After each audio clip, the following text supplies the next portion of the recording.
যে কতটি সূরা কফের 45 নম্বর আয়াতের মধ্যে বলেন ফাযাক্কির বিল কুরআনি মান ইয়াখাফ। ভাই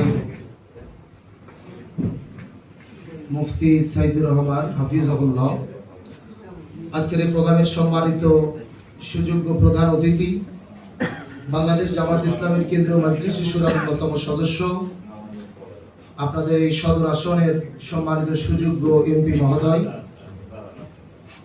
আমাদের প্রিয় রাহবার জনাব ফজলুর রহমান সাইদ হাফিজাহুল্লাহ, আজকের প্রোগ্রামের সম্মানিত প্রধান আলোচক হিসেবে উপস্থিত হয়েছেন বাংলাদেশ মাজলিসুল মুফাসসিরিন রাজশাহী বিভাগের সম্মানিত সুযোগ্য সভাপতি, আমাদের শ্রদ্ধাভাজন প্রিয় দায়িত্বশীল বিশিষ্ট আলেম দ্বীন মাওলানা FM ইসমাইল আলম হাসান হাফিজাহুল্লাহ। কথা রেখে ধন্য করলেন, নওগাঁ থেকে এসেছেন, নওগাঁ মাজলিসুল মুফাসসিরিনের সম্মানিত সুযোগ্য সভাপতি, আমাদের প্রিয় ভাই অধ্যাপক মোস্তফা আল-আমিন হাফিজাহুল্লাহ। প্রোগ্রামটি পরিচালনা করেছেন জয়পুরহাট জেলার সম্মানিত সুযোগ্য সেক্রেটারি মাওলানা সাইফি।